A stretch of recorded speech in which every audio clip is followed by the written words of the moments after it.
The Rochester Mayo Civic Center hosted some high school girls basketball section tournament games tonight, and Mary was there for it. So how did it all go?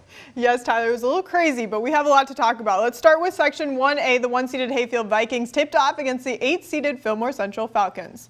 The Vikings are in the blue and the Falcons are in the white jerseys. Hayfield's Kristen Watson finds Natalie Beaver in the corner. Nothing but net. The Vikings lead by just 5 in the second half. Falcons' Madison Simon nails the jumper. They cut Hayfield's lead to just 3. Fillmore Central's Abby Bothan drives. Take a look at this. She gets that 2 to fall, but Hayfield pulls away, getting the 54-46 victory over the Falcons. And also in Section 1A, the 4-seeded Lanesboro Burros tipped off against the 5-seeded Kingsland Knights off the miss.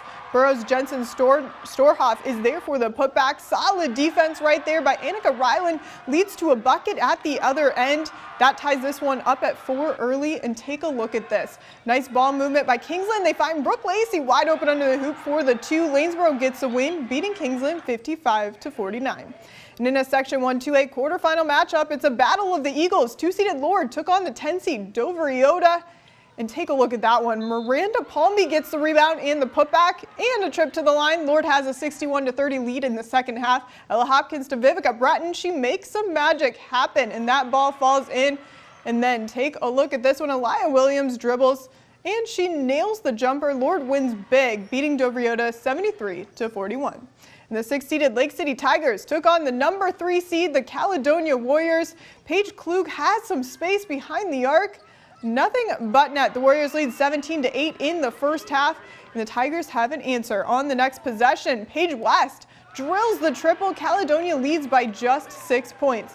Both teams were hot from behind the arc. Alexis Schroeder is next. She nails that 3. The Warriors win big, beating Lake City 72-31. And in a subsection 2-2A South quarterfinal matchup, the NRHEG Panthers hosted the Maple River Eagles. Panthers got a convincing win, beating the Eagles 75-47. And on the boys' side, we have 3 boys basketball section games to talk about tonight. In the first round of Section 1A, the Wabasha Kellogg Falcons beat the Leroy Ostrander Cardinals 66-47. The Glenville Emmons Wolverines knocked off the Houston Hurricanes 56-47 in overtime. And the Mabel Canton Cougars got the victory over the Grand Meadow Superlarks 66-48. And switching to the mat, the National Wrestling Hall of Fame Dan Gable Museum announced Charles City's Lily Left has been named the 2023 Iowa High School Female Wrestler of the Year. Lily is a 3-time Iowa State High School champ. She finished her senior season undefeated. She is ranked 5th at 132 pounds in the National Girls High School rankings for this month.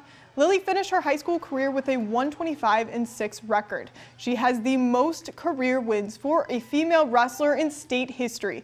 And next year, she will hit the mat for the University of Iowa Hawkeyes. Congrats to Lily. And in the NJCAA, the Rochester Community and Technical College men's basketball team punched their ticket to the Division III National Championship Tournament. The RCTC Yellow Jackets knocked off Mesabi Range 79-69 in the Region 13 championship game over the weekend. The team moves to the 13th spot in the final rankings heading into the national championships. The Yellow Jackets will head to New York for the tournament on March 14th through the 18th.